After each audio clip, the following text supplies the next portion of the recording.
Bonsoir à tous, je me présente, Sophie Valerio, je suis déléguée médicale pour les médicaments du docteur Reykjavik en Suisse romande. Alors je vous souhaite la bienvenue pour cette soirée en webinaire qui sera animée par le docteur Jean-Yves Henry. Jean-Yves Henry, que beaucoup d'entre vous connaissent déjà, il est médecin homéopathe, naturopathe, spécialisé en homéopathie et médecine complémentaire. Il dispose de plus de 40 ans d'expérience en médecine complémentaire et il enseigne depuis de nombreuses années dans ce même domaine. Durant ce webinaire, nous proposons d'aborder le grand et vaste thème qui est le système digestif et son fonctionnement. En effet, l'état de notre système digestif reflète notre état de santé général et il nous paraît donc important de vous en dire un petit peu plus sur le sujet. Si vous avez des questions qui surviennent durant la conférence, vous pouvez les poser grâce à l'outil questions-réponses. Nous y répondrons par écrit ou alors Jean-Yves Henry y répondra à la fin de sa conférence. J'ai grand plaisir maintenant à laisser la place à Dr Jean-Yves Henry. Bonne écoute à tous.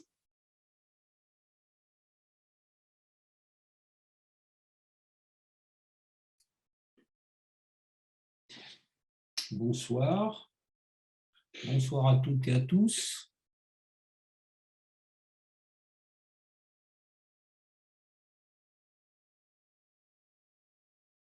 Alors, je crois que beaucoup de monde est là, donc on peut commencer quand vous voulez.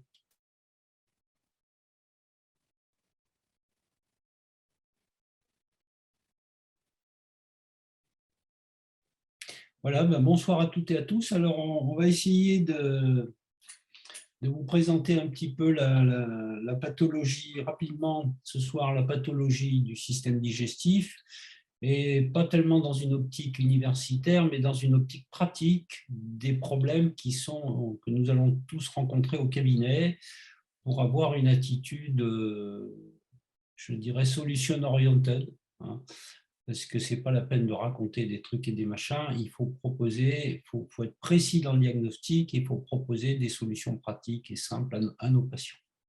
Voilà.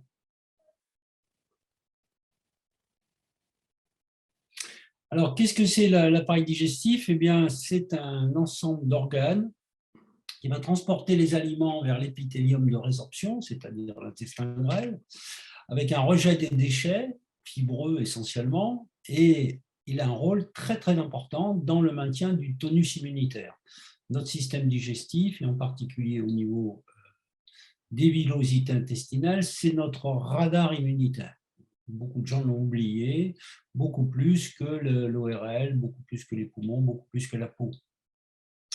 Alors, ce système digestif, il a une motilité, c'est-à-dire une couche musculaire annulaire interne, une couche musculaire longitudinale externe, qui est innervée presque exclusivement de manière autonome, c'est-à-dire le système sympathique, ortho et parasympathique, va régler les phénomènes de la motricité de la digestion, et également d'ailleurs des phénomènes de sécrétion enzymatique des glandes annexes.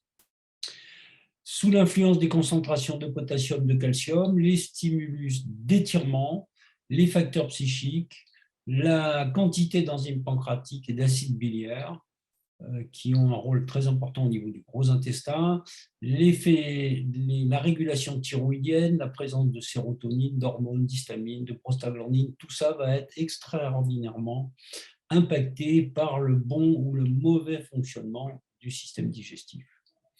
Enfin, se rappeler qu'il y a des ondes péristaltiques pour faire avancer le bol alimentaire et que ces ondes péristaltiques vont mélanger les aliments avec les sucs digestifs.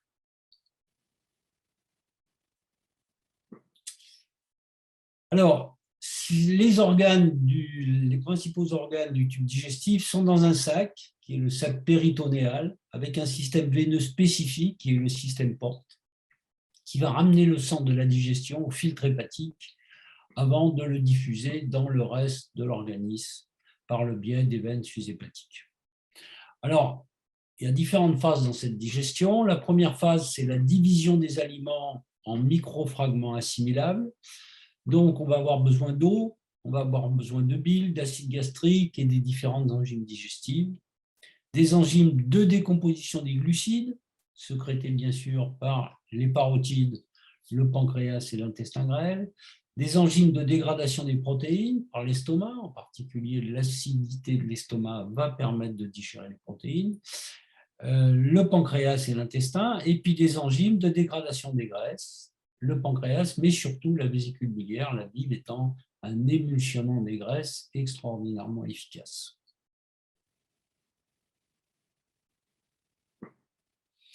Alors là, je vous ai fait un petit clin d'œil avec une vision schématique du tube digestif. J'ai trouvé ça assez humoristique. Alors évidemment, il va y avoir au niveau de la physiologie digestive des carences de dégradation des glucides qui vont donner des diarrhées, des sélacites, des carences des protéases qui va donner des dysbioses et de la putréfaction avec des gaz, des carences en lipase avec des sels grasses qui flottent dans la cuvette, et en sachant qu'en fait, c'est un mécanisme qui va additionner un certain nombre de phases avec des pH très différents selon les segments.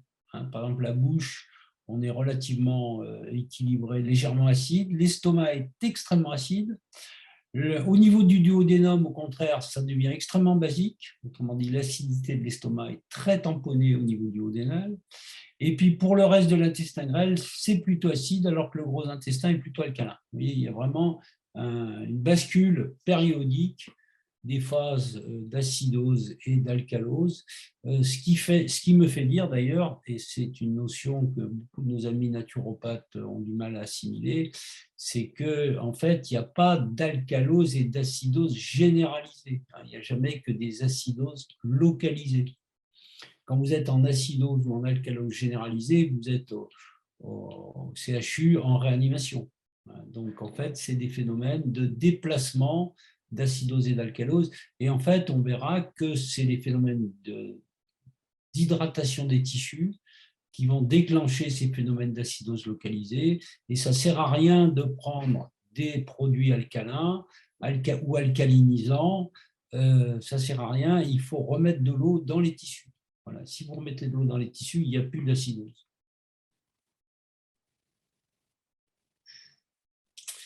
Alors voilà, pour résumer, les différents pH, vous voyez, la bile 7,5, le pancréas alcalin, l'estomac extrêmement acide.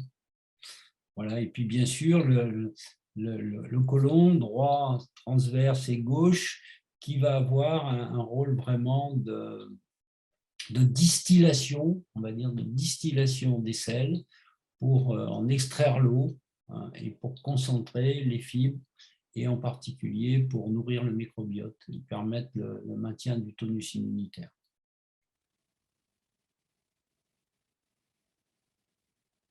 Alors évidemment, il y a un geste que les anciens praticiens faisaient systématiquement, qu'on a un petit peu oublié à la faculté, c'est de regarder la langue. Là, je vous ai mis 3 langues qui sont intéressantes. La première, c'est une langue qui est blanche avec un enduit. Alors d'abord, il faut regarder la langue sur 3 niveaux, la salive, l'enduit et le corps de la langue. Alors la salive, évidemment, va nous renseigner sur le niveau d'hydratation du tube digestif, l'enduit sur le mucus, et en fait le fonctionnement du tube digestif, et le corps de la langue sur l'aspect vasculaire. Là, vous avez à gauche, vous avez une langue avec un enduit qui est gras, qui est blanc, ça c'est typiquement une langue de surcharge digestive. Et puis, on voit d'ailleurs que cette langue, elle garde l'empreinte des dents, ce qui est caractéristique des gens qui sont fatigués. Il n'y a plus assez d'énergie pour repousser les encoches des dents. Sur le cliché du milieu, vous voyez ce qu'on appelle une langue géographique, c'est-à-dire il y a des zones sans enduit, il y a un enduit qui est gras et puis des zones sans enduit. Donc là, c'est une double pathologie, le fait qu'il y a beaucoup trop d'enduit, donc un engorgement digestif, mais avec des phénomènes de sécheresse qui sont déjà très importants, puisqu'il n'y a plus assez d'eau pour hydrater la langue. Et puis, le cliché de droite, c'est une langue vasculaire. Ça, c'est quelqu'un qui est en train de nous chauffer un AVC, un infarctus du myocarde, etc. C'est ce qu'on appelle les picovasculaires. Et ça, c'est une langue assez inquiétante.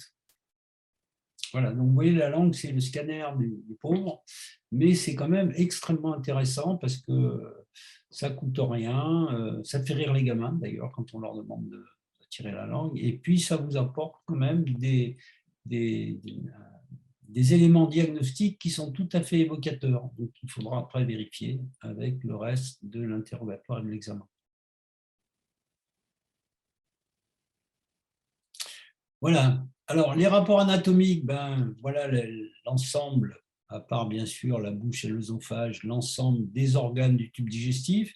Vous voyez que c'est un tube qui est relativement long, hein, entre 6 et on va dire 11 mètres, selon que les sujets sont plus carnivores ou plus végétariens. Et puis, on voit qu'il y a des organes de digestion, qui sont des viscères, qui sont des organes creux. Et puis, il y a des organes, il y a des glandes annexes, hein, le pancréas, le foie, avec la bile, avec leur conduit excréteur. Et puis, il y a un énorme système veineux qui est le système porte, avec une dérivation sur la rate. Et ce que les gens savent peu, par exemple, c'est qu'après une digestion, en phase digestive, votre rate, elle augmente de 300% de volume. Donc, elle triple de volume après la digestion, c'est-à-dire elle va se charger de chylomicrons, de graisse, qu'elle va relarguer progressivement pendant les phases de jeûne.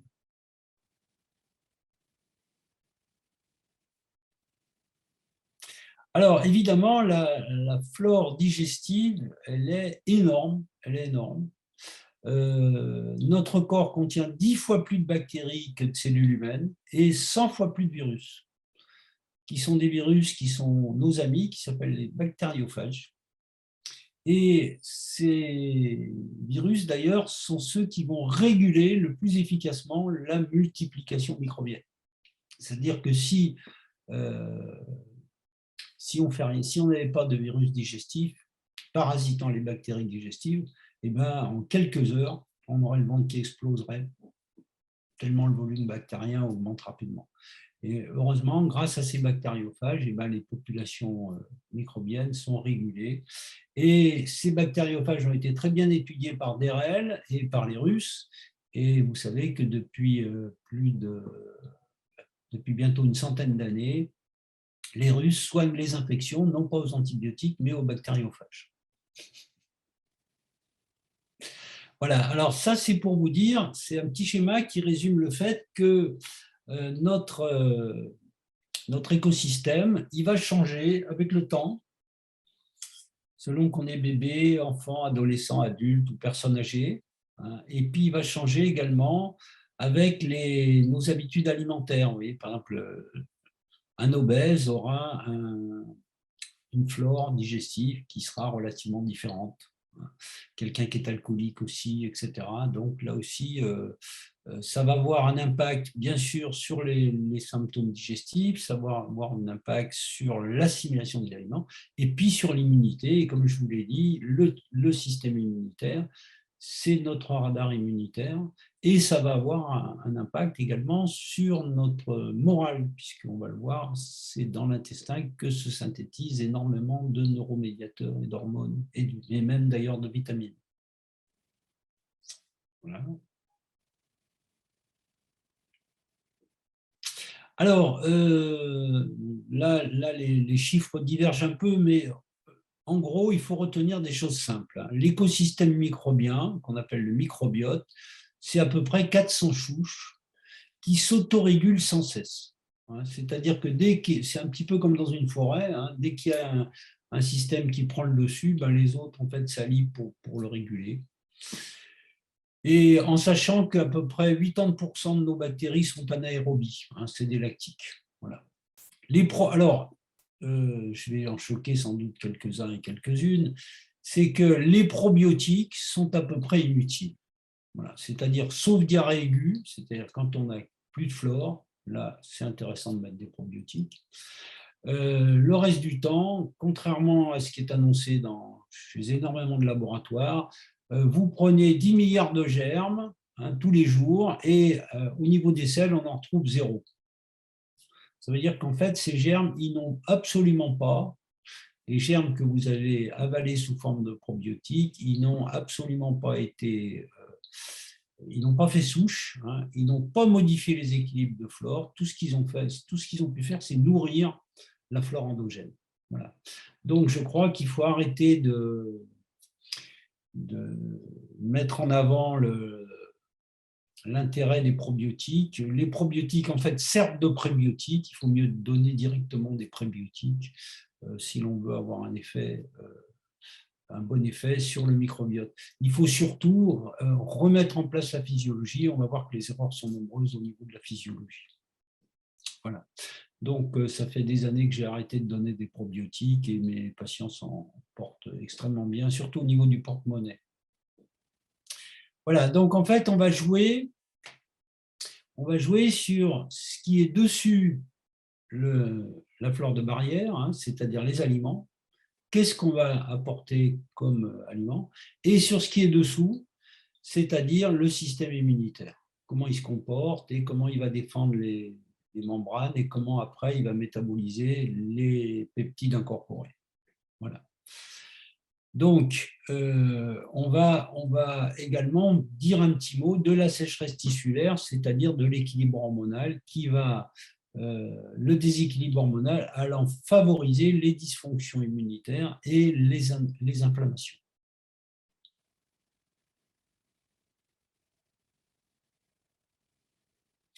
Voilà, alors ça c'est un petit schéma qui est très intéressant, qui vous met en évidence, hein, l'adage qui est maintenant bien connu du deuxième cerveau, de l'intestin deuxième cerveau. En fait, les aliments vont traverser, bon, d'abord ils sont hydratés et préparés à la digestion en petits peptides, et puis ces petits peptides vont passer la flore de barrière, hein, où il y a une véritable fermentation qui se fait. Et puis après, ils vont arriver sur l'endothélium digestif et donc ils vont apporter des informations, des nutriments et des informations au corps. Alors, bien sûr par voie sanguine, mais également par voie immunitaire et avec activation des cytokines, hein, par voie endocrinienne, par les neuropeptides, et puis par voie nerveuse également. Et c'est vrai qu'une souffrance neurologique va avoir des implications également sur la quiétude de la digestion. Voilà. Donc en fait, c'est vrai, il y a ces 4 voies de relation entre le cerveau et le tube digestif, et c'est pour ça que d'ailleurs la naturopathie a très très bien compris que le fait de remettre de l'ordre dans la digestion, de changer les mauvais régimes alimentaires pouvait avoir des effets absolument extraordinaires dans la dynamique du changement des patients.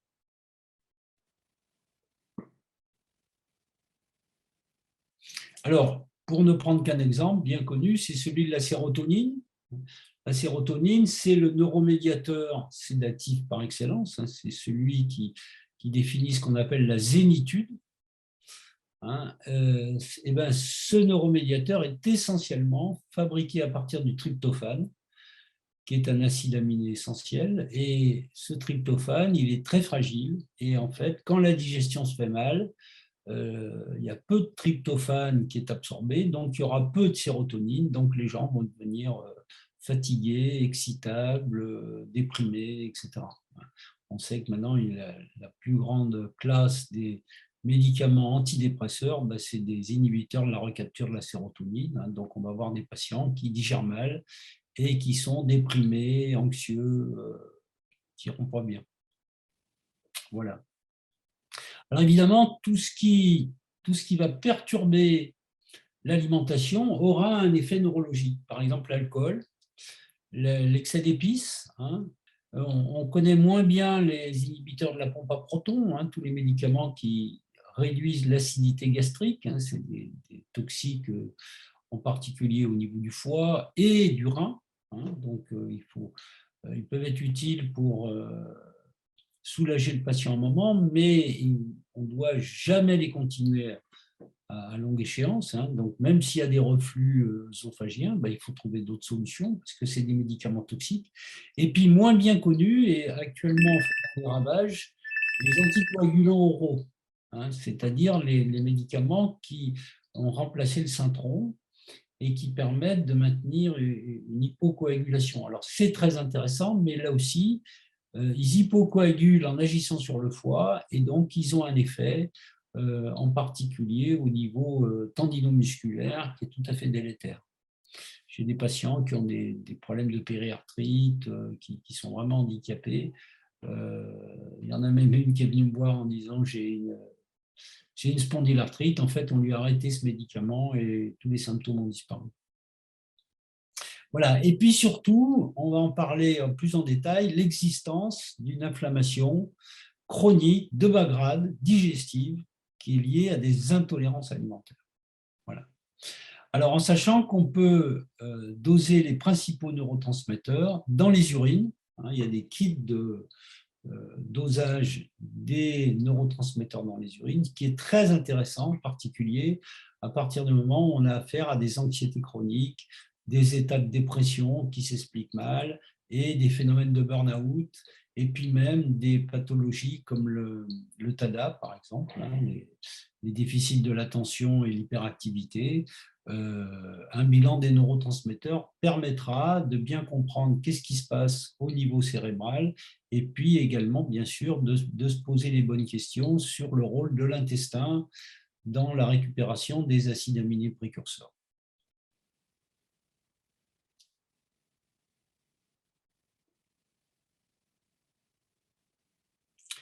Alors, l'alimentation moderne, alors évidemment, il y a beaucoup de choses à dire dans l'alimentation moderne,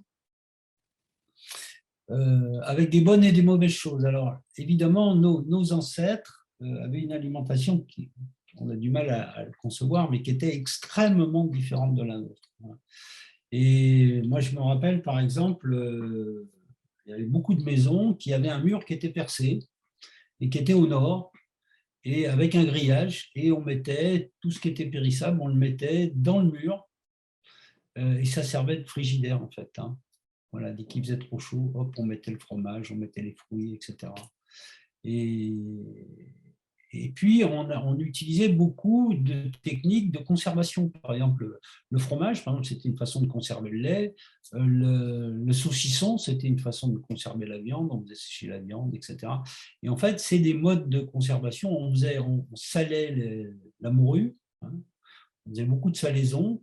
Et tout ça, c'était des modes de conservation qui étaient liés au fait que il n'y avait pas les surgelés, il n'y avait pas les frigos, il n'y avait pas tout un tas les conserves, etc., et puis les aliments lactofermentés, qui sont des modes de conservation qui permettent d'avoir des aliments d'assez bonne qualité, même dans le temps, et de les conserver dans le temps. Et puis, il y a le phénomène aussi que maintenant, on est dans une société d'opulence, et donc on va consommer beaucoup trop de protéines animales en particulier, avec une charge en azote, bien sûr, du foie et des reins.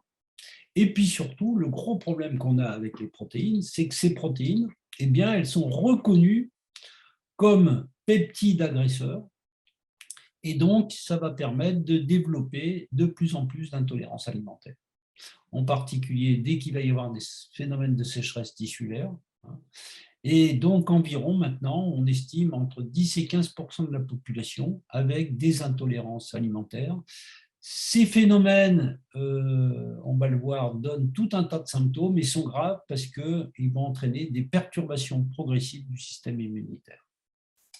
Ensuite, il y a le phénomène des graisses. Alors, on en consomme trop ici aussi. Pourquoi? Pour une bonne raison, c'est que les graisses sont porteurs des odeurs. Hein, quand vous avez quelque chose qui n'est pas terrible, vous mettez une noix de beurre, par exemple, dans la poêle, hein, tout de suite, ça ravive les odeurs. Il y a le phénomène de support de l'odeur. Et évidemment,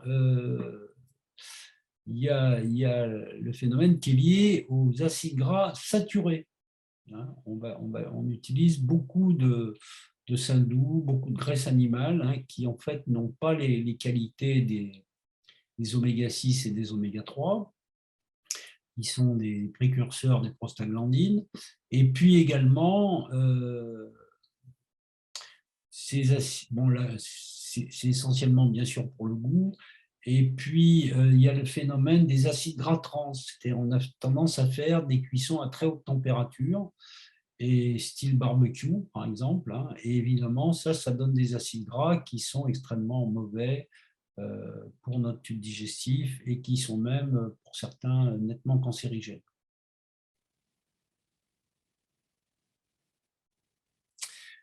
Les glucides, alors ça, je dirais que à la limite, c'est ce qu'il y a de plus grave. Un Suisse de 1900 consommait 6 fois moins de sucre que son arrière-petit-fils de maintenant. Donc, on a augmenté le riz, les pommes de terre, voilà, le pain blanc, tout ça. Et puis, on rajoute du sucre dans tout, parce que c'est agréable au goût, hein, les bonbons, les gâteaux, etc. Voilà. Alors évidemment, le problème, c'est le problème de la régulation de la glycémie par l'insuline, et donc l'explosion, l'épidémie d'obésité, comme on a pu le dire, hein, qui n'a pas de secret, hein, qui est liée à des prédiabètes, à des hyperinsulinémies et à la charge en sucre.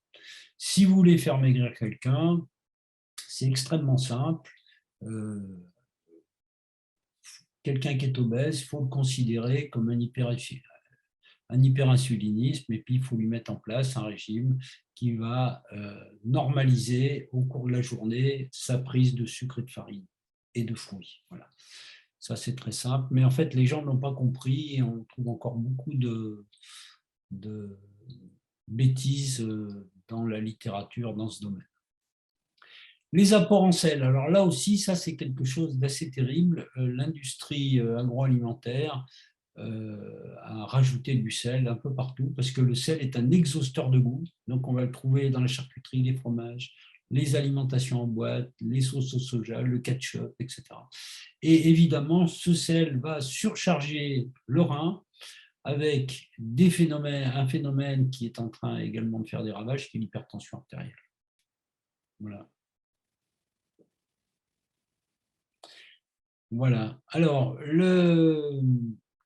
la dysbiose intestinale chronique. Voilà. Alors, là aussi, je vais être un peu iconoclaste. Hein. Pour moi, la dysbiose intestinale chronique, et en particulier la candidose intestinale chronique, n'existe pas. Ça n'existe pas. C'est un écosystème qui va avoir des équilibres qui vont varier dans le temps en fonction de ce qui est au-dessus, l'alimentation, et en fonction de ce qui est au-dessous, l'équilibre immunitaire et la sécheresse des tissus. Mais en fait, le système, il faut faire confiance au système, il est relativement autorégulé. Alors, il faudra corriger des excès d'apport alimentaire, on vient d'en parler, des intolérances alimentaires, et là on en a parlé aussi. Ces intolérances, il faut les suspecter dès que vous avez des troubles fonctionnels digestifs, météorisme, acidité gastrique, remontée acide, le pyrosis, la constipation, les gaz, etc.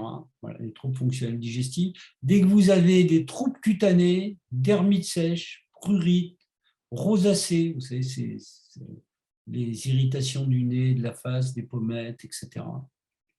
Les troubles tendinomusculaires résiduants, en particulier au niveau des épaules, au niveau des poignets, cervicalgie, lombalgie, etc. Et puis la fatigue chronique jusqu'à un état dépressif. Et là, évidemment, dans l'état dépressif, la sérotonine est dans le coup. Voilà. Et puis, éventuellement, des mycoses urogénitales chez les sujets immunodéprimés. Voilà. Donc, je crois qu'il faut personnellement, moi, je ne fais plus du tout de dosage des germes digestifs. Je considère que, bon, on voit des différences. Bon, il y a un petit peu plus de clostridium, il y a un petit peu plus de champignons. Mais en fait, si vous régulez l'immunitaire et si vous régulez l'alimentaire, ça se régule tout seul. Voilà. Et en fait, on n'a pas vraiment de moyens efficaces. Ce n'est pas en gavant votre patient de probiotiques que vous allez régler le problème.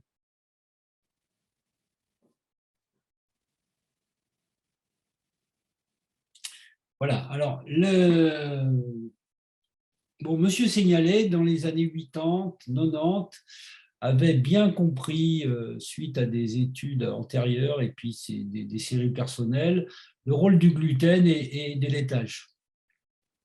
Alors, il avait bien compris ça, il a publié plusieurs bouquins intéressants, et puis dans les années 90, les Allemands ont mis au point des tests qui permettaient de doser des anticorps anti-aliments. Et donc, ça, c'est très, très important. Chez les enfants, on estime que ça commence, il y a déjà 3% des enfants qui ont des intolérances alimentaires, et puis ça s'accroît avec l'âge pour atteindre 10 à 15% de la population. C'est-à-dire que tous les jours dans votre cabinet, vous allez avoir quelqu'un qui souffre d'une intolérance alimentaire, qui lui procure un handicap important et qui risque de déboucher sur des pathologies gravissimes. Alors, la première des grandes intolérances, c'est le gluten. Pourquoi? À cause des variétés modernes. Je ne sais pas si vous avez remarqué, les riz, les blés de nos jours ne sont pas du tout les mêmes que les blés d'il y a 40 ans. D'abord, ils sont moitié plus petits, ils sont beaucoup plus gros, et puis surtout, la teneur en gluten a explosé, ce qui les rend extrêmement panifiables. Donc ça, c'est très facile parce qu'on met la farine dans des machines qui malaxent le blé ne se casse pas et ça fait des superbes pains, ça fait des superbes pâtes à pizza. Mais en fait, le gluten qui est élastique, c'est une espèce de colle qui va bloquer la digestion. Et puis qui va donner des peptides qui sont irritants.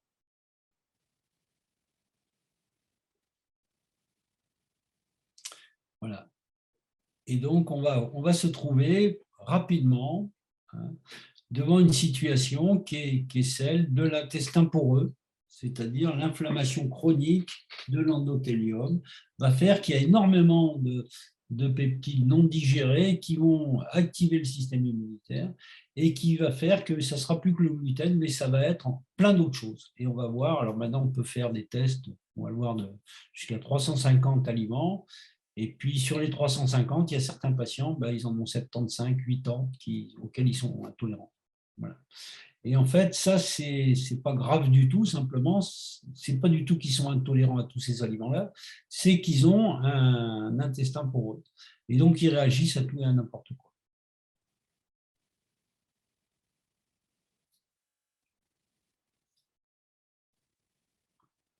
Voilà, alors on a chez Reykjavik, on a des remèdes qui vont aider, en particulier pour réduire les manifestations des intolérances alimentaires. Solanum compositum, vous savez que Solanum, c'est la tomate, Solanum lycopersicum, avec entre autres histalinum, adrénalinum, etc. Donc ça, c'est des dilutions d'allergènes. Lacbovinum, c'est le lait, etc. C'est des dilutions d'allergènes. On espère baisser la sensibilité du sujet à ces intolérances-là. Alors, c'est un remède qu'on utilise, en fait, vous mettez en place l'éviction, on va en parler, vous attendez un mois, en gros, il faut un mois, entre 3 et 6 semaines pour que les bons effets de l'éviction soient notables. Et à ce moment-là, vous faites une petite cure de R83 pour justement baisser l'hypersensibilité. Alors, par contre, vous pouvez utiliser tout de suite Bromélia compositum, qui est une formule d'enzyme digestive qui va améliorer justement la dégradation des peptides alimentaires et donc qui va diminuer la tendance au leaky gut. Voilà, donc ça c'est quand même très intéressant.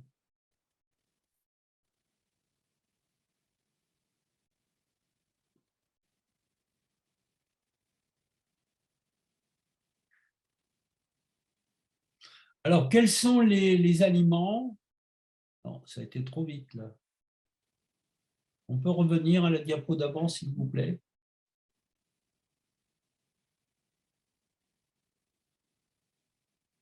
Voilà.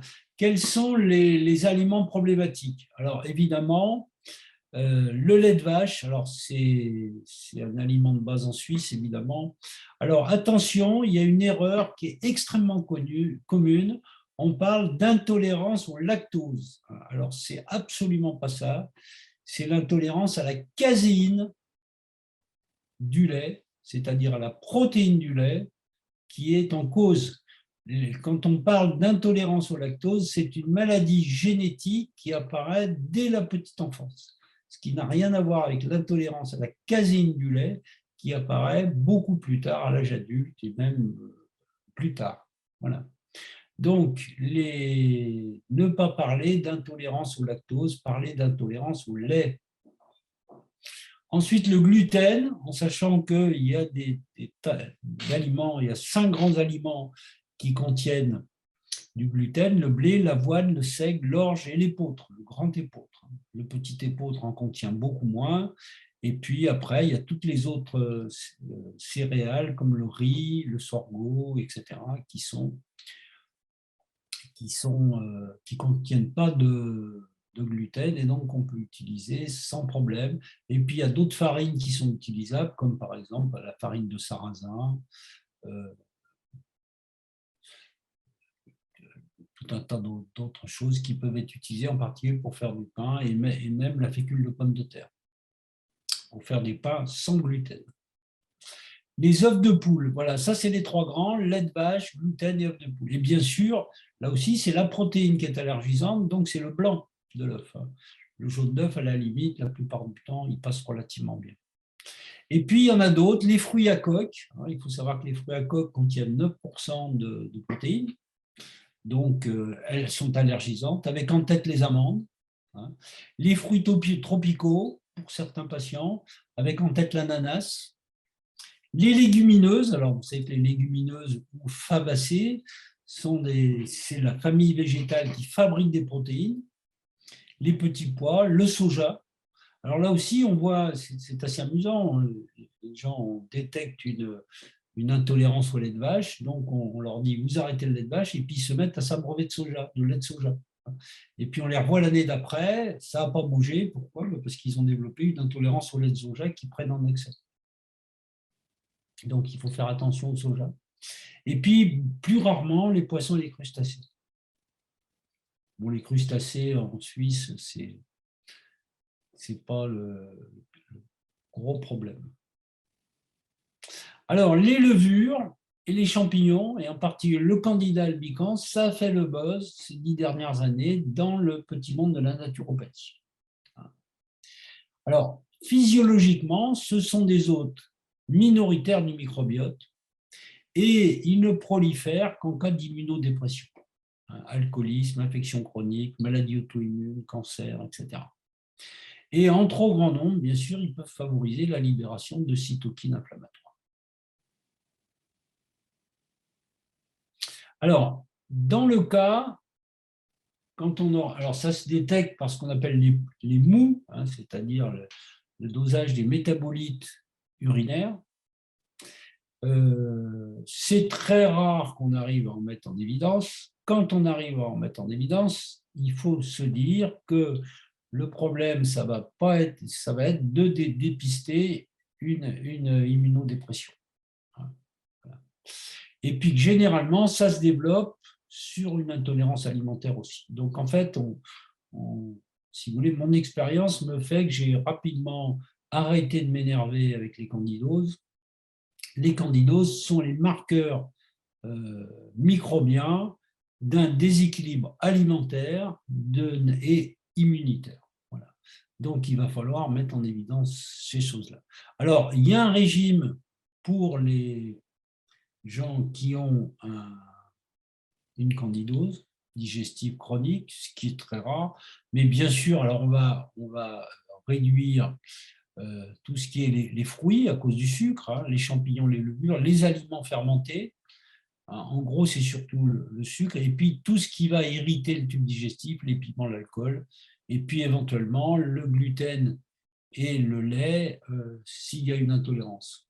Voilà.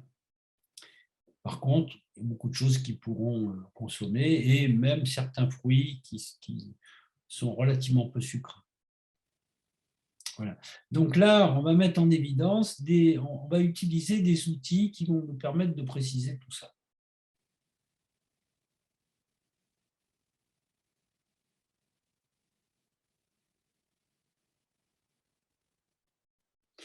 on va en parler. Alors, les clés du bon régime alimentaire pour respecter son microbiote. Alors, il faut prendre le temps quand même d'interroger les gens sur leurs habitudes alimentaires en évitant les excès et les périodes de jeûne prolongées. Voilà. Il faut diversifier l'alimentation. Je dirais qu'il n'y a rien de pire que les monodiètes. Éviter les aliments industriels, tout ça c'est du bon sens. Si possible, prenez des produits bio, maintenant il y en a partout. Et là, petit geste écologique, si possible, proche du lieu de production. Consommer des fibres à chaque repas. Consommer des sucres à un index glycémique bas, en petite quantité, et toujours associé à une protéine. Ça, c'est la clé de la régulation de la glycémie. C'est-à-dire, si vous prenez un sucré, prenez toujours une protéine avec. Ça permet de tamponner le yo-yo glycémique et ça évite la prise de poids et l'effet glycogène. Éviter l'utilisation des antibiotiques, des anti-inflammatoires non stéroïdiens, des hypolipémiants et de l'alcool. Et insister sur une bonne balance oméga 3, oméga 6, c'est-à-dire tout ce qui est huile d'assaisonnement. Utiliser des huiles riches en polyinsaturés. Par contre, pour la cuisson, utilisez plutôt des huiles saturées. L'huile d'olive étant intermédiaire, on l'utilisera ponctuellement si ce n'est pas des cuissons à température trop élevée.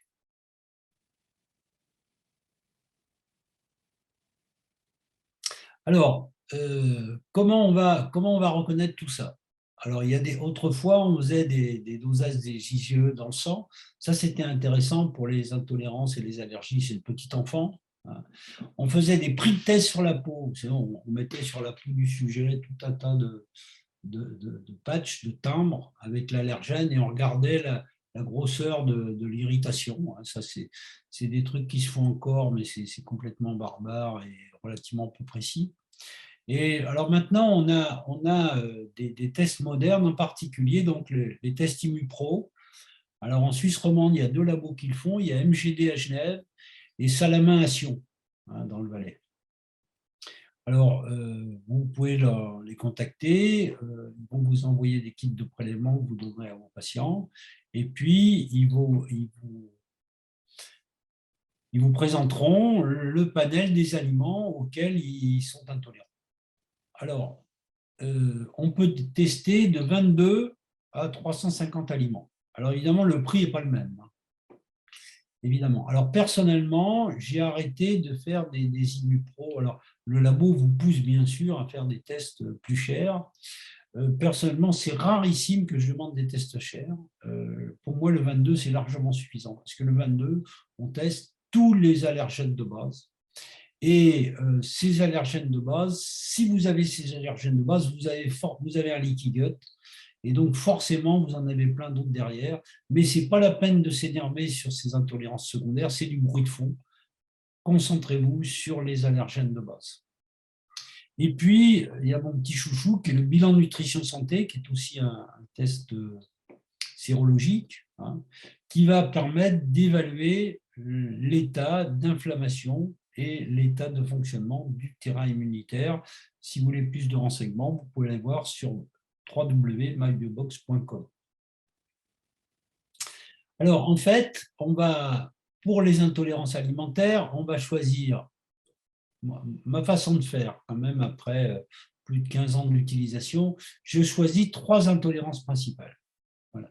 Faut pas donner la liste aux patients de tout ce qui sort sur l'ImmuPro, parce que chez lui, il va au restaurant, c'est la règle à calculer à chaque fois qu'il va manger quelque chose. Donc, c'est pas faisable. Donc, je lui dis, voilà, on va se fixer sur 3 aliments principaux. Alors, généralement, en effet, c'est ce que j'appelle la totale. Vous avez le gluten, le lait et puis les œufs. Mais vous pouvez avoir les fruits à coque, vous pouvez avoir d'autres choses. J'ai des patients, par exemple, qui sont migraineux uniquement aux œufs.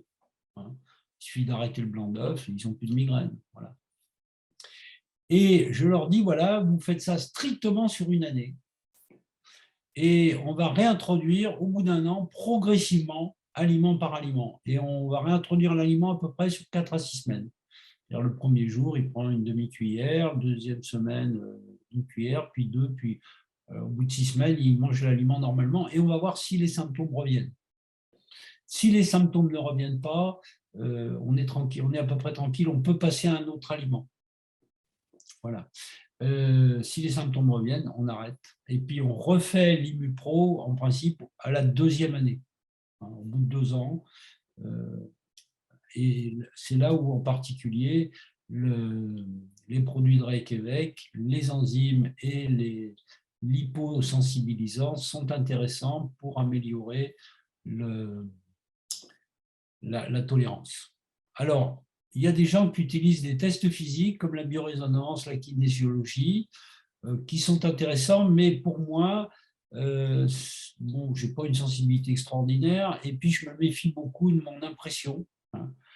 Donc, ça dépend beaucoup de la personne qui fait le test et de sa fiabilité. Donc, personnellement, je trouve que c'est des tests qui ne sont pas très, très chers. Ça vaut une centaine d'euros, une centaine de francs.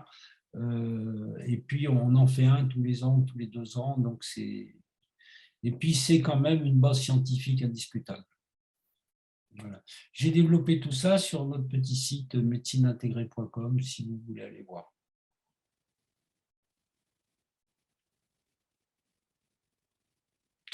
Alors voilà comment ça se présente en pratique. Donc à droite, vous avez les résultats d'un test Immupro. Vous voyez, alors on va regarder les 3 laits. Là, on voit que c'est très nettement le lait de vache qui est incriminé, mais les autres laits ne sont pas exempts de problème. Mais on va se concentrer déjà sur le lait de vache, l'œuf de poule, le gluten. Voilà.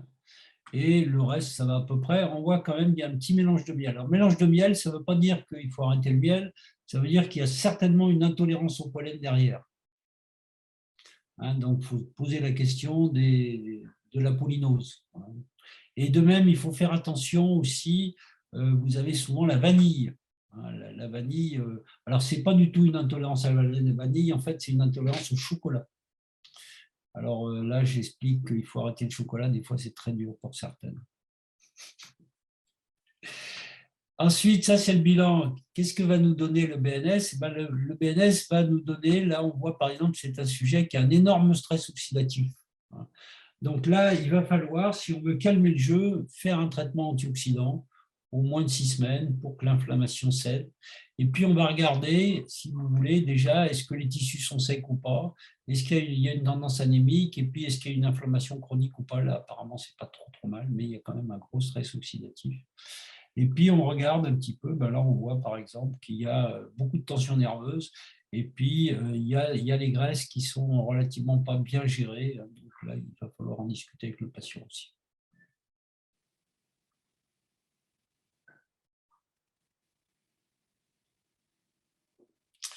Voilà. Donc, allergie et intolérance intestinale, que proposer? Donc, l'exclusion des aliments irritants pour une année, en tout cas les 3 principaux.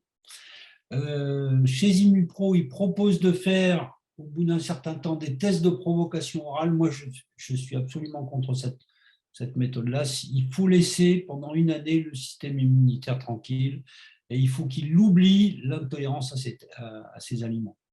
Donc, si vous faites des tests de provocation, c'est contre-productif. Veillez à un transit régulier. Alors, le transit régulier, le transit digestif, le moteur du transit digestif, c'est la vésicule biliaire. Donc, pour moi, il y a un premier remède auquel on pense déjà que le patient boive suffisamment, et puis épagalène, le R7, et puis en cas de constipation, le R37. Alors, attention, en particulier, c'est souvent des femmes qui ont ce qu'on appelle la maladie des laxatifs. Elles ont commencé à en prendre un petit peu, etc., puis de plus en plus, et puis après, on est dans des situations de véritable blocage du transit digestif, et là, il faudra associer le R7 et le R37, et puis veiller aux fibres, veiller aux huiles, etc., plein de choses. C'est souvent assez difficile à récupérer, la maladie des laxatifs. Au bout d'un an, donc, comme je vous l'ai dit, si les symptômes ont disparu, on va réintroduire les aliments à problème l'un après l'autre progressivement. Voilà, s'il y a plus de 3 aliments, évoquer un intestin poreux, prescrire un cicatrisant intestinal. Alors, il y a plein de spécialités. il y a plein de spécialités qui proposent la L-glutamine en cicatrice intestinale. C'est pas mal. C'est à associer souvent avec des bons résultats. Des fois, ça ne suffit pas. Optimiser la sécrétion d'enzymes, R7, R72. Agir sur l'effecteur de nombreuses réactions d'intolérance, l'histamine. Surtout s'il y a des réactions immédiates aux aliments qui en sont riches, les fraises, le kiwi, etc. Alors, ça, c'est la différence qu'il faut faire entre les allergies alimentaires, où l'histamine est impliquée, et les intolérances. La grande différence, c'est l'immédiateté ou non de la réaction inflammatoire. Si c'est une réaction inflammatoire immédiate, l'histamine est dans le coup, vous mangez des fraises, vous mettez à vous gratter de partout, donc ça c'est une allergie. L'intolérance, c'est différent. La réaction est retardée dans le temps, 24, 48 heures, même des fois 72 heures après. Et c'est pour ça que c'est très difficile d'incriminer tel ou tel aliment. C'est pour ça qu'on est obligé, on ne sait pas toujours ce qu'on a mangé 3 jours avant. Et donc, c'est pour ça qu'on est obligé de passer par des tests sanguins qui mettent en évidence les anticorps spécifiques.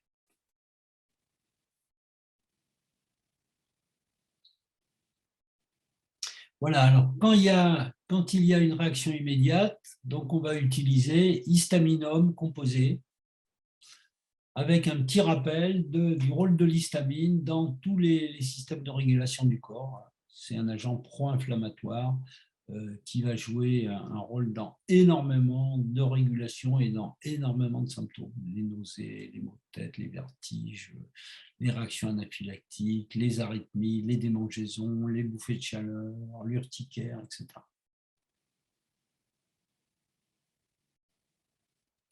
Alors, maintenant, on va passer sur l'aspect thérapeutique simple. Alors, très intéressant, les aftes. Les aftes, c'est un phénomène relativement commun, banal. Tout le monde a eu ou aura des aftes. Pour la médecine chinoise, l'aft, c'est une chaleur sur l'estomac. Ça veut dire qu'en fait, on a la manifestation à la bouche, qui est la partie supérieure de l'estomac, pour la médecine chinoise, d'un phénomène inflammatoire. Donc, c'est une nécrose lymphoïde, l'aft, c'est un aspect d'acidose localisée sur une inflammation digestive et en particulier au niveau du digestif haut. Donc, on va utiliser borax, très intéressant, et puis on va éliminer les aliments provoquants, en particulier, il y en a 2 qui sont très classiques, les noix et les fromages. Et puis, certains aliments qui peuvent être en jeu, les antibiotiques, la chimiothérapie, on sait qu'il y a certains antibiotiques et certaines chimiothérapies qui donnent ce qu'on appelle des bouches pleines d'aft. Donc ça, c'est vraiment que le tube digestif, il n'en peut plus, il rejette tout.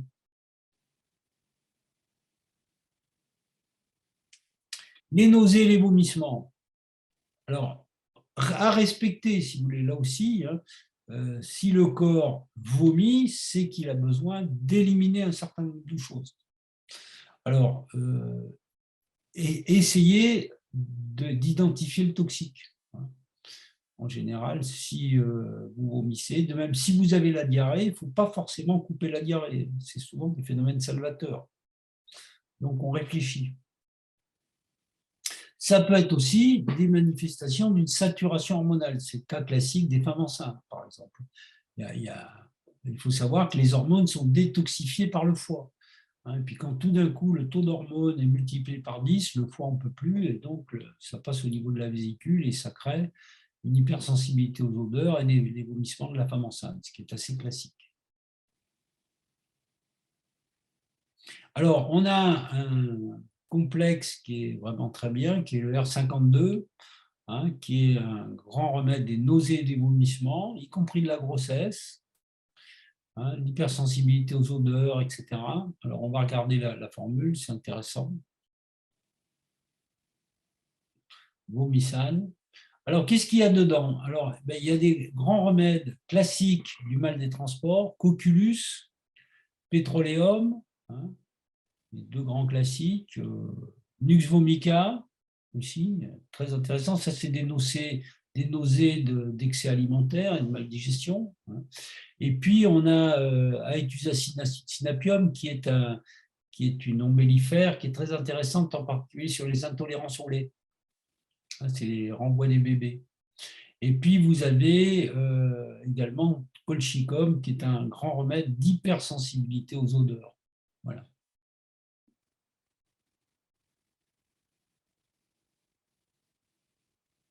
Alors, gastralgie et pyrosis, bien, si vous avez des gastralgies, c'est que la motricité et les sécrétions acides sont altérées. Alors, il y a quand même 3 grands remèdes fondamentaux là-dedans. Argentum nitricum, qui est un remède de gens qui aiment trop le sucre et puis qui mangent vite. Hein, c'est ce que j'appellerais ceux qui mangent au lance-pierre. Ils ont des flatulences, des colites, des irritations, hein, et puis ils ont une espèce de compulsion qui est tout à fait caractéristique. Arsenicum album, c'est des gens qui sont incapables de se détendre, ils ont une tension nerveuse permanente. Évidemment, comme l'estomac, c'est un énorme organe de l'adaptation, ils vont tirer sans arrêt sur leur sécrétion gastrique. Et puis nux vomica, qui correspond à des gastralgies d'excès alimentaire, et en particulier d'excès d'alcool ou de tabac. Voilà. Donc, grand remède des gastralgies, des gastrites et du pyrosis, le R5, un grand remède des brûlures d'estomac, en particulier non rythmé par les repas. Attention, en principe, c'est ce qu'on appelle la faim douloureuse, hein, les gastralgies, c'est-à-dire le sujet, quand il commence à avoir faim, ça se manifeste par une brûlure et c'est calmé par la prise d'aliments. Si ce n'est pas calmé par la prise d'aliments, il faut faire attention, c'est un ulcère, en sachant que si l'ulcère dure, ça sera un cancer de l'estomac. Si les brûlures d'estomac s'accompagnent d'une régurgitation de liquide acide dans la bouche en se penchant, c'est un pyrosis et à ce moment-là, ça évoque une hernie hiatale. Si c'est une hernie hiatale, le traitement il est ostéopathique. C'est qu'en fait, eh bien, la position du diaphragme n'est pas bonne et c'est en corrigeant la dynamique du dos et des attaches du diaphragme qu'on corrigera le pyrosis. Donc, ça va se traiter par l'ostéo. Ayez un bon ostéo, soyez en relation avec un bon ostéo et il vous sensibilisera à ça. Bien sûr, il faudra faire le point des erreurs alimentaires et évoquer une intolérance alimentaire. Mais ça soulagera bien en attendant.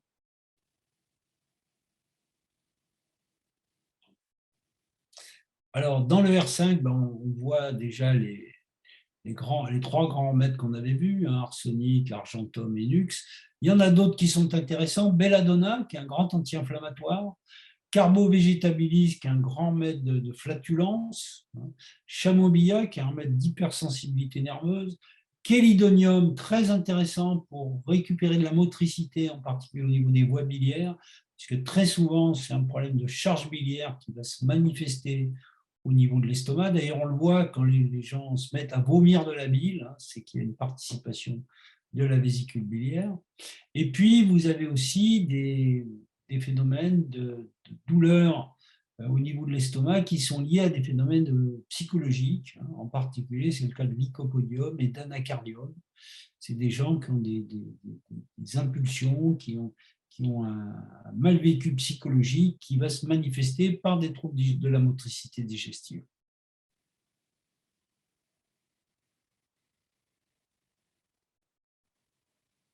Alors évidemment, on peut utiliser, on a des complexes qui marchent pas mal au niveau de la nervosité. Hein. Vous avez le R47. Alors moi j'aime bien le R47 parce qu'il y a azafoetida, et c'est le grand remède, c'est le remède, à mon avis, le plus fidèle dans ce qui est le pyrosis, les remontées acides. Voilà, azafoetida, grand remède du pyrosis.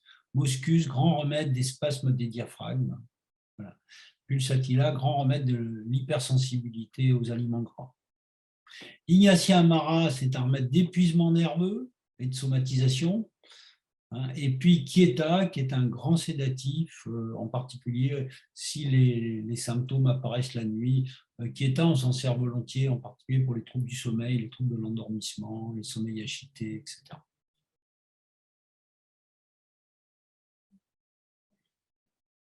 Alors ensuite, on va passer tout de suite je dirais presque au remède principal, c'est le R7. Pour moi, le grand organe de la digestion, c'est le filtre. et c'est son viscère, la vésicule biliaire, la physiologie du foie et de la vésicule biliaire vont perturber la physiologie de l'estomac, vont perturber la motricité digestive, vont perturber le microbiote, donc il va falloir soigner le foie et la vésicule biliaire. En sachant en particulier qu'il faut éviter au maximum toutes les singeries qui s'appellent la cure du foie.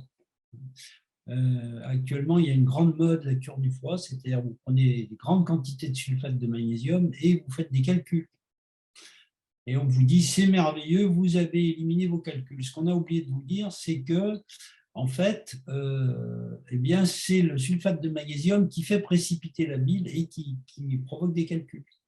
Donc ça, il faut éviter au maximum. Les gens qui ont fait des cures du foie, il faut les déconseiller absolument. C'est très risqué et ça sert rigoureusement à rien.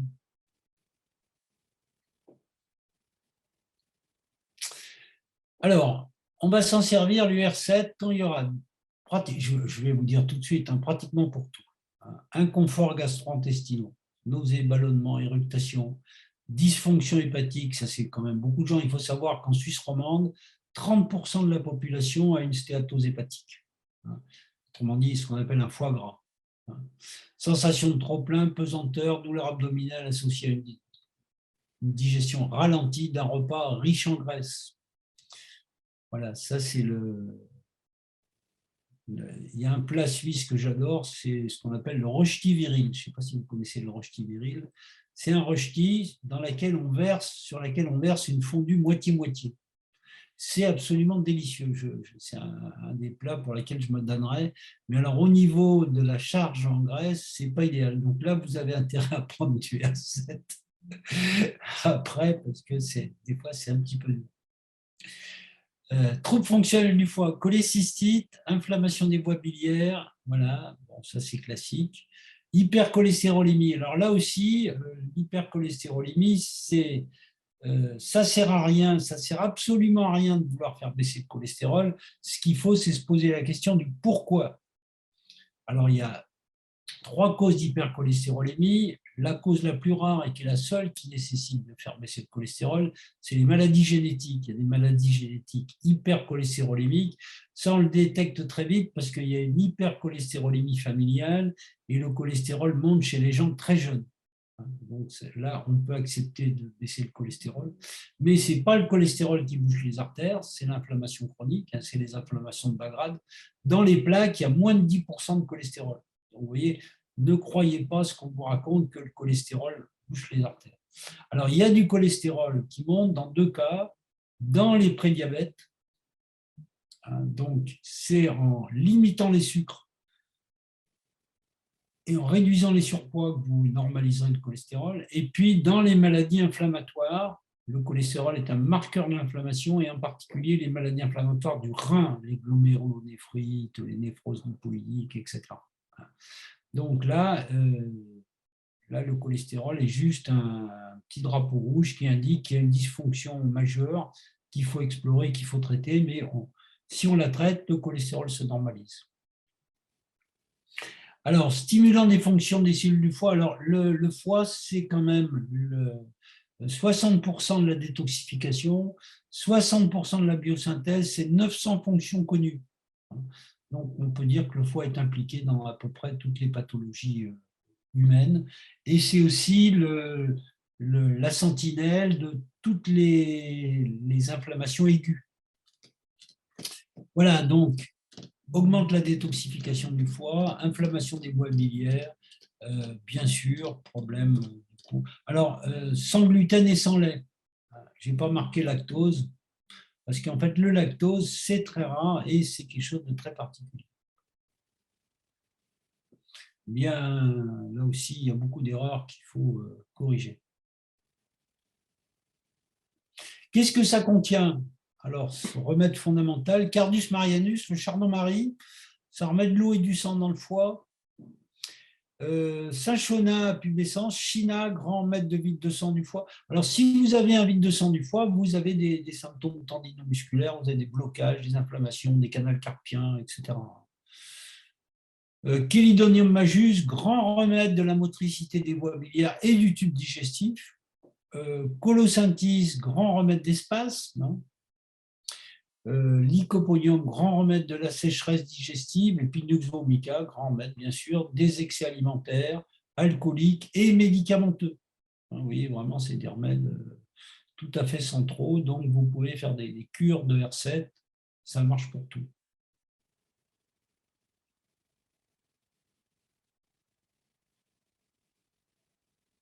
Voilà, la suivante, s'il vous plaît. Voilà. Donc ça, c'est ce que je vous ai dit, hein. Trop de triglycérides ou de cholestérol. N'essayez pas de faire un régime pour baisser le cholestérol, ça n'a jamais marché, ça ne marchera jamais. Est-ce que c'est une maladie génétique? C'est extrêmement rare.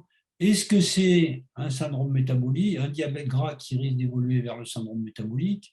Ou est-ce que c'est le marqueur d'une maladie inflammatoire? Quand vous avez répondu à la question, ben, vous prenez une décision, vous traitez la maladie et il n'y aura plus d'hypercholestérolémie. Alors, ne croyez pas que la levure de riz rouge soit anodine, hein, c'est une statine. Les fibrates, je dirais que c'est encore pire que les statines.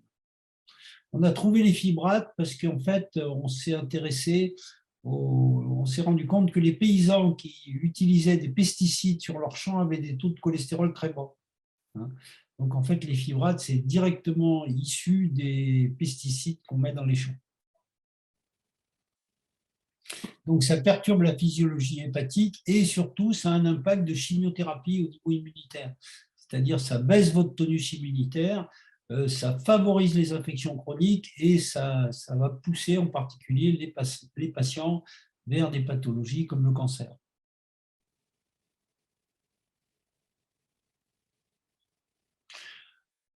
Voilà, R12. Alors, ça, c'est un remède que j'utilise beaucoup. J'en suis très content. C'est un remède de vieillissement vasculaire. Voilà. Donc, grand remède de tendance à l'artériosclérose, c'est ce que je vous ai dit, c'est la fibrine, qui est le marqueur de la cicatrisation des plaques par une inflammation de bas grade. Et donc, on va utiliser arnica, qui est le grand remède des tissus vasculaires. Barium, Barita, c'est un grand remède de baisse de la fonction endocrinienne et également de sclérose des tissus, hein. Conium maculatum, qui est la ciguë, qui est un remède du groupe de l'or, hein, qui est un remède de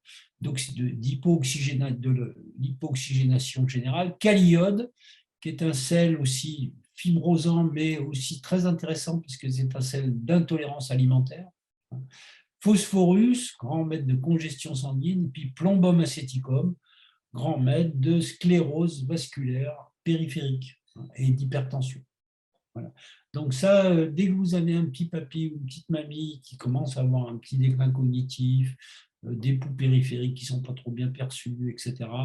Et le R12, c'est une cure de rajeunissement, alors que moi, j'associe toujours avec le R7, parce que parallèlement, il faut relancer la détoxification du foie, c'est très important, vu le nombre d'hépatosclérose lipidique.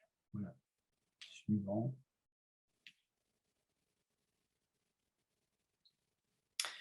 R72, le côlon irritable. Voilà, très intéressant. Voilà, régule la sécrétion des sucs digestifs, hein. Alors, il y a une grande mode actuellement, c'est l'intolérance aux sucreries, avec ce qu'on appelle le régime FODMAP. On peut le suspecter en présence de sels volumineuses avec nourriture peu digérée. Personnellement, moi, je n'ai jamais vraiment vu de FODMAP. Je pense que quand vous avez réglé le problème des inflammations de bas grade et des intolérances alimentaires, c'est quand même assez rare. Voilà. Les intolérances, les affections pancréatiques aiguës, hein, 85% des cas, c'est chez les alcooliques. Donc, les pancréatites, quand quelqu'un vient vous voir en séquelles de pancréatite, donc vous devez suspecter un alcoolisme chronique, même s'il n'est pas toujours avoué. Voilà. Et puis, le syndrome du côlon irritable, bien sûr, il y a les intolérances alimentaires, bien sûr, il y a les troubles de l'équilibre alimentaire, mais il faut savoir que le côlon, c'est la caisse de résonance de l'émotionnel, hein, et donc il va falloir faire un petit travail d'évaluation de comment le patient gère sa vie et gère son environnement psychologique. Voilà. Alors, qu'est-ce que ça contient? Ben, colosynthis, qui est un grand maître de spasme. Hein. Littéralement, là, il y a un mot-clé littéralement pour colosynthis, pour se rappeler de l'effet. Hein, c'est des douleurs et des diarrhées, c'est diarrhées suite de vexation. Hein, c'est le terme littéralement « tu me fais chier ». Lycopodium, donc un grand maître de constipation de sel sèche, hein, avec beaucoup de gaz. Momordica balsanifera, hein, avec aérophagie, flatulence. Et puis Phosphorus, avec des phénomènes d'inflammation hépatique, pancréatique, gastrique, voilà, et des sels grasses de maldigestion.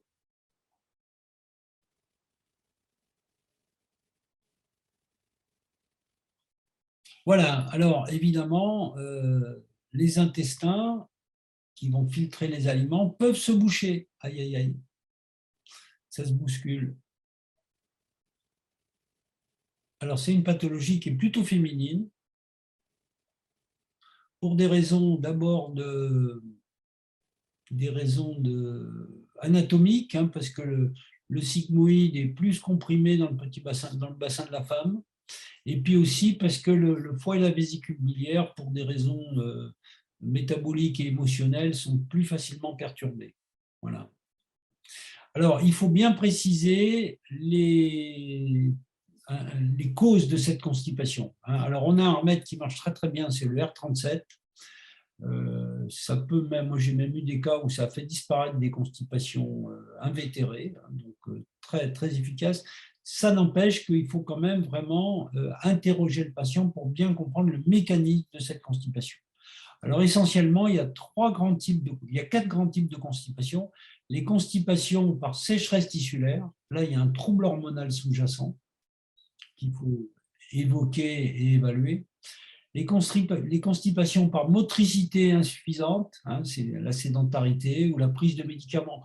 Il faut savoir que les anxiolytiques, les somnifères, tout ça, c'est des médicaments de la famille de l'opium, donc qui vont limiter la sécrétion des enzymes digestives et qui vont en particulier ralentir la motricité intestinale. Donc tous les gens qui sont sous anxiolytiques et sous somnifères sont des constipés. Les spasmes, eh bien ça c'est le problème de la nervosité, des gens qui abusent des excitants, et puis bien sûr la maladie des laxatifs, et puis les glaires. Et les glaires, ce sont des phénomènes d'alternance de diarrhée-constipation. Alors, il faut bien comprendre que le phénomène princeps, c'est la constipation, et qu'en fait, les épisodes de diarrhée sont là parce que le côlon n'en peut plus et il finit par se vider. Donc, il ne faut surtout pas traiter la diarrhée, il faut traiter la constipation. Quels sont les remèdes de ce R37? Illumina, qui est un grand maître de sécheresse et de parésie digestive. Bryonia, qui est un grand maître de sel sèche. Lycopodium aussi. Nux vomica, pour tout ce qui est les excès alimentaires, les fast-food. Plumbum, grand maître justement de parésie de motricité digestive. Ça, c'est typiquement un remède de ce qu'on appelle les coliques de plomb, coliques avec épisode de diarrhée sur fond de constipation. Et puis sulfure, qui est le grand remède de détoxification du foie et de relance de la stagnation digestive. La diarrhée. Alors la diarrhée, il faut bien définir ce qu'est une diarrhée, c'est-à-dire la diarrhée, c'est l'évacuation de sels liquides plus de 6 fois par jour. Donc vous pouvez avoir des gens qui ont 2-3 selles par jour, à partir du moment où les selles sont formées, relativement formées, ce n'est pas une diarrhée, c'est un transit rapide, mais ce n'est pas une diarrhée. Voilà. Donc la diarrhée, c'est une réaction de défense des intestins pour éliminer une toxine ingérée. Il ne s'agit pas d'une maladie, mais du symptôme d'une affection digestive qui peut être le plus souvent virale, parfois bactérienne, et rarement parasitaire en Europe. Par contre, on a des diarrhées chroniques beaucoup dans le Moyen-Orient et en Afrique et en Inde. Ou une dysfonction digestive, c'est ce qu'on appelle, et en particulier les épisodes de diarrhée sur fond de constipation.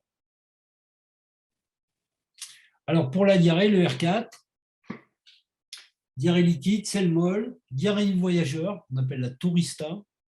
Alors là aussi, le problème de la tourista, c'est lié au changement de saison. Quand vous prenez l'avion à Genève, à Noël, et qu'il fait -4, et que vous arrivez à l'île Maurice, il fait 30 degrés, vous avez changé de saison tout d'un coup en une nuit, donc le digestif, il n'aime pas. Diarrhée suite de prise d'antibiotiques, voilà, poussée dentaire chez l'enfant, bien sûr, ça c'est une diarrhée motrice.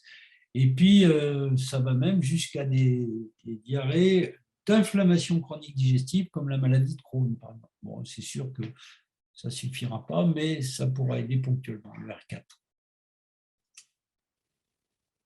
Alors, qu'est-ce que ça contient? Ça contient, bien sûr, des remèdes de SPAF, comme Colosynthis, et puis des grands remèdes comme Baptisia ou Veratramalbum, qui sont des remèdes qu'on utilisait autrefois pour le choléra, pour les diarrhées épuisantes.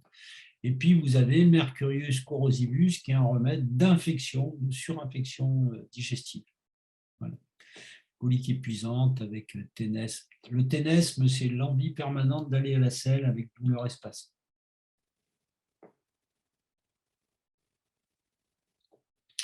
Il faudra penser en particulier chez les enfants à des vers, Filix compositum. Voilà, ça c'est bien, en sachant que les enfants vont se réinfester entre eux et très souvent à l'école ou dans les bacs à sable, etc. Puis, alors, plus rare, les Ascaris et le ténia. Et puis, évidemment, donc là, c'est souvent la viande crue. On a le ver solitaire, le diagnostic est assez facile, c'est la faim, l'amaigrissement et surtout des gros anneaux de vermicelle dans les selles, donc ça, on fait le diagnostic tout de suite. Là, il faudra faire un traitement énergique. Alors, il y a des traitements naturels, il y a des traitements chimiques, on pourra discuter, mais ça marche très bien quand même, les deux sont assez efficaces. Voilà. Il faut bien faire cuire la viande quand même.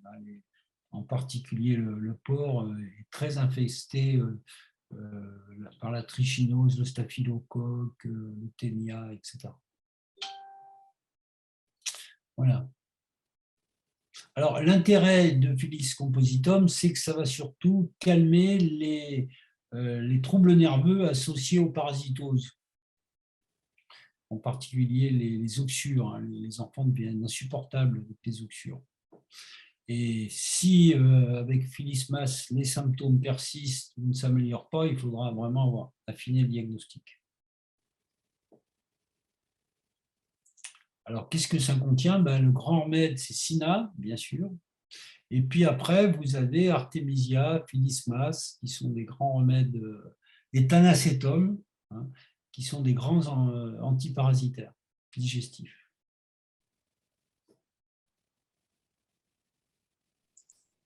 Ok, Jean-Yves Henry, je suis désolée parce que là, on est déjà passé à 20h15. Est-ce qu'on peut plutôt passer aux questions et réponses? On a fait Allez, vraiment volontiers, volontiers. Vous voyez, la prochaine fois, il faudra prévoir 1h30.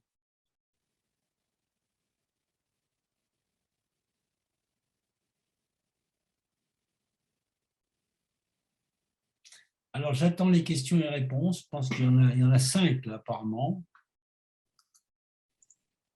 Est-ce que vous arrivez à les lire ou bien je vous les lis? Alors, non, ça va. Pour la salive, qu'est-ce qu'indique la salive? Alors, en fait, il y a deux problèmes avec la salive. C'est les excès de salive.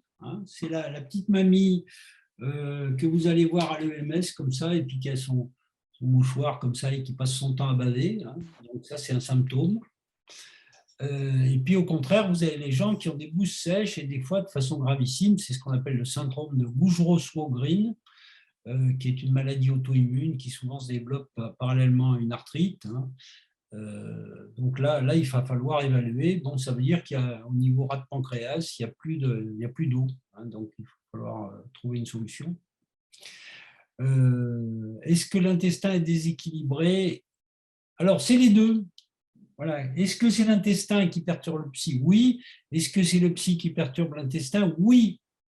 Donc, c'est le rôle du praticien de faire la part des uns et des autres et puis de voir comment on va pouvoir rééquilibrer le total. À quel dosage préconisez-vous la glutamine? Pendant combien de temps? Alors, personnellement, moi, je fais d'abord l'éviction, au moins un mois, et puis j'introduis, pour voir, en général, au bout de 3-4 semaines, on voit les bons effets de l'éviction. Et puis, généralement, il reste des choses. Et là, j'introduis la glutamine et je fais au moins un mois de glutamine. Et je vois l'effet de la glutamine.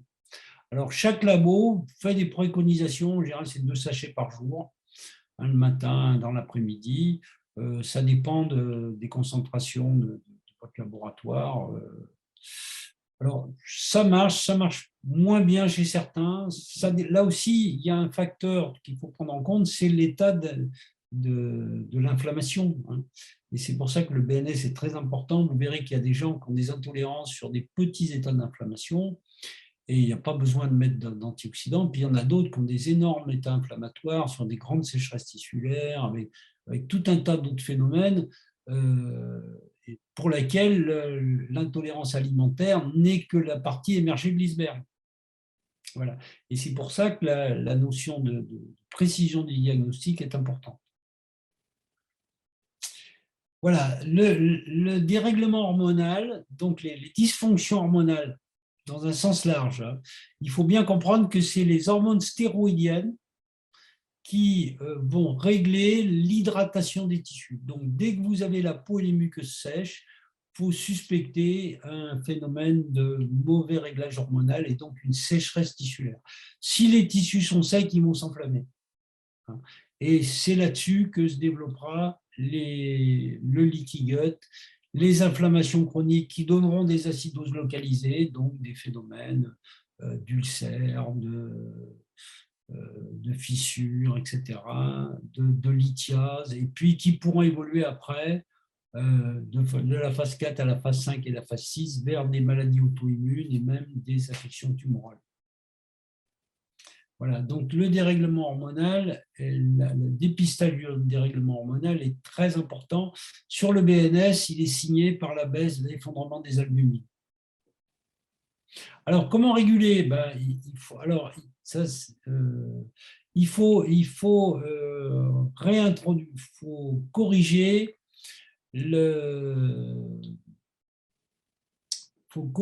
le trouble de sécrétion des hormones stéroïdiennes et essentiellement, moi j'utilise beaucoup les oméga 3 et les oméga 6. Voilà. Qui sont en fait des pré-hormones. Par exemple, l'onagre est assez efficace dans ces phénomènes de sécheresse, l'onagre, la bourrache, etc. Voilà, alors patient avec brûlure de l'ésophage, donc pyrosis et hémorroïdes. Bon, alors hémorroïdes, ça veut dire que le foie est engorgé. Brûlure de l'ésophage, ça veut dire que le foie écrase l'estomac au sens énergétique du terme et qu'il y a des remontées acides. Voilà. Donc le problème, c'est foie. Donc R7, et puis bien sûr, s'il y a une obésité, généralement tout ça c'est sur le phénomène d'obésité et de troubles alimentaires, il faut réguler l'obésité et les troubles alimentaires. Edith, bonjour Edith.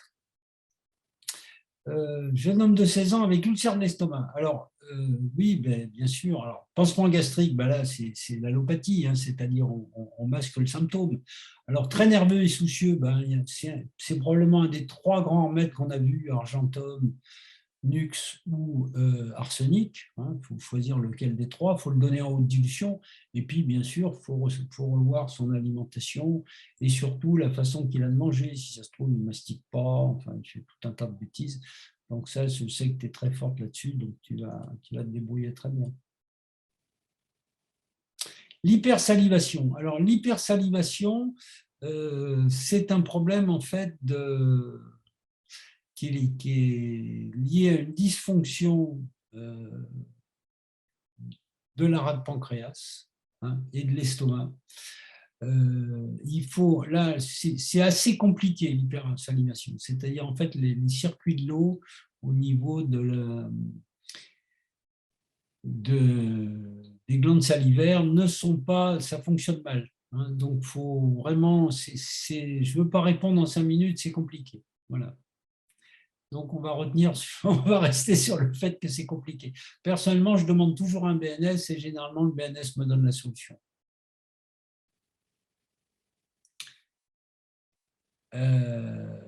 Alors, non, bon, je pense que le remède Ré-Québec pour la sécheresse de la muqueuse et des tissus, c'est le R19 et le R20, c'est-à-dire les complexes hormonaux. Voilà. C'est les hormones qui régulent la sécheresse des muqueuses et des tissus. Voilà. Merci Nathalie. Bonjour à Nathalie.